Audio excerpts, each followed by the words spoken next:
For the next few minutes, I want you to forget about politics. I want you to forget about the left-right dichotomy and just listen as Rupert Lowe reads out one testimony after the next of young girls who have been sexually exploited by Islamic grooming gangs.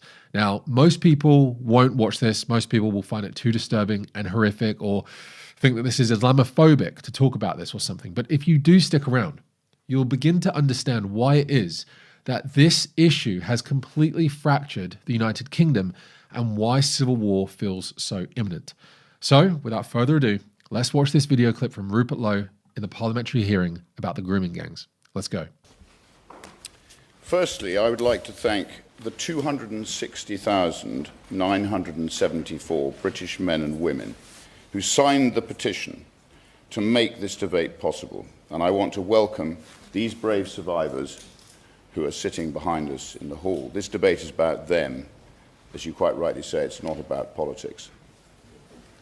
I want the world to hear what we heard during the 2 weeks of our independent rape gang inquiry hearings, an inquiry that should never have needed to happen. I sincerely urge this Parliament to listen to the testimonies from these brave survivors and to act, to finally act. So the first testimony: he took his pants down, penetrated me, had sex with me. He then stopped before ejaculation. He picked up the bottle of Jack Daniels, which was now empty, and he forced it up inside me. He broke the glass while he was there. At that point, I was about 12, nearly 13. Another testimony: I was held down by the men as they each took turns to orally and vaginally rape, taking it in turns to pin down my arms and my legs. When the assault ended, the men hit me repeatedly, threatened to find me, kill me, and harmed my loved ones if I ever told anybody what had happened.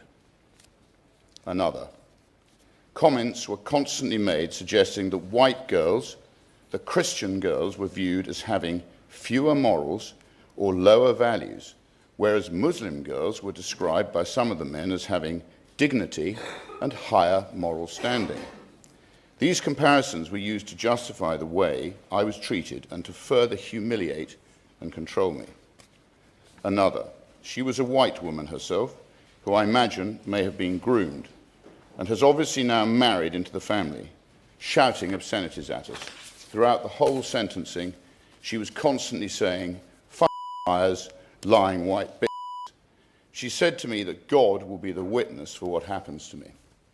Another: race did play a part and motivated the selection or demographic of the victims. Throughout my exploitation, the other girls I encountered or who were abused alongside me were almost exclusively white. Another: she had a baby by him, and his dad was an imam. His dad knew, and he got his son married and said that he wasn't allowed to see the child. They look after their own community. Another: over the course of the abuse, I was raped by multiple police officers in different parts of the country. You hear that? Police Another: officers. he put a cigarette out on the baby's face.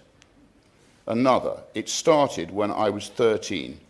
I was raped by probably about 600 or 700 different men over 3 years.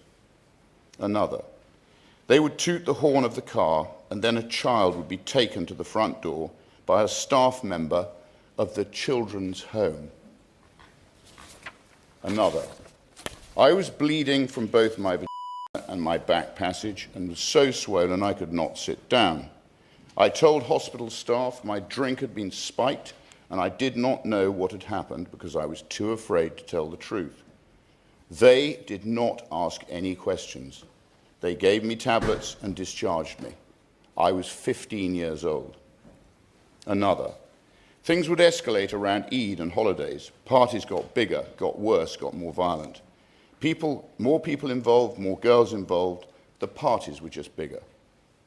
Another: the main clash that I kind of had with the religion side of it was I grew up as a Christian. I would wear my cross because it was something really special to me, It was just used as a way to break me down.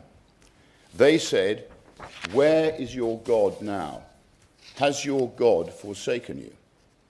Another, "It was all of the white girls in every home that I went to. I remember a man opening the back of a van and I saw 15, 20 girls locked in dog cages." Another, Oh my goodness. "Dogs were brought in and I couldn't move at all. I had nowhere to move. I think that was the scariest thing, was not having any concept of it. There were men around me, not horrified, not disgusted, not helping, but filming and laughing, making bets on whether the dog could actually or not. And yes, I was a dog. The man just held my face, stared me down straight in the eyes, and he wanted to see me break, and he did. Another, "I just want it to stop and not happen to any other children, and for people to actually act, to do something and stop being so scared." I could continue for hours and hours. All of us in this building have a responsibility to finally act, not to talk, but to act. Our Rape Gang Inquiry report will be released in the coming days. It will change Britain for good. Thank you. All right, there we have it. I think we've seen enough from this parliamentary hearing. The whole thing goes for about 2.5 hours. You can go check it out. The link is down below. There's even a part where this Islamic member of parliament gets up and basically gives a bunch of platitudes before basically saying that Islam has nothing to do with this. But if you know anything about Islam, if you know anything about the life of Muhammad, if you know about the hadiths and about direct quotes in the Quran, you'll understand that it is no accident that time and time and time and time again for the last 1400 years, Europeans, Christians, the rest of the world has seen these kinds of sexual crimes being committed against them through hordes of Muslim men who see it as perfectly justified within their faith. And even female Islamic scholars today teaching in the highest universities of Islamic teaching in places like Egypt confirm that yes, you can do this to non-Muslim women because they are kuffar, they are infidels, they are non-Muslims, they are worthy of humiliation. Those aren't my words. This isn't Islamophobic. This is from Islamic teachers and imams that know more about Islam than us, right? That actually do this for a living. And the more these people study Islam, the text, the sunnah, the hadiths, they actually become experts in Islam, the more radical you get, the more justified you are in all of this stuff. This isn't an accident, okay? So we need to remember that this is directly correlated. Not to say that all sexual exploitation in the world or in the UK is done by Muslims, but that they are far overrepresented because of the belief system. And it's not racist to say that, okay? I myself come from an Islamic context in the Middle East. My father is Iranian, right? I have the same genes potentially as some of these people. The difference is belief system. Belief system. I myself am an Orthodox Christian. They are Muslim.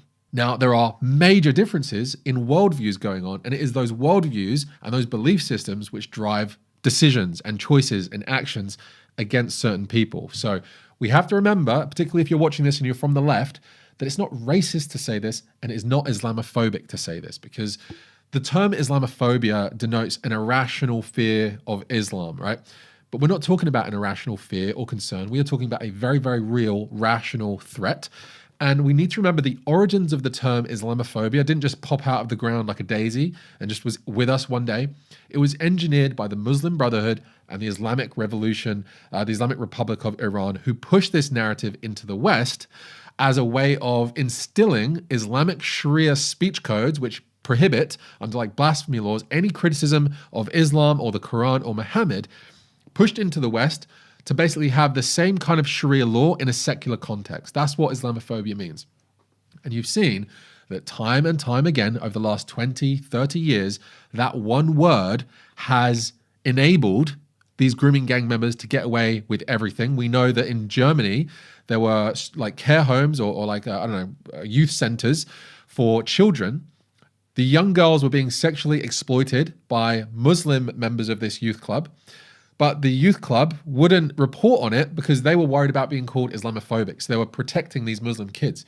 So Is this what we want? Is this really what an inclusive, liberal society means? Is this what, being a moral society that's progressive means, that we protect one group from the accountability that other groups would have otherwise faced? I don't think so.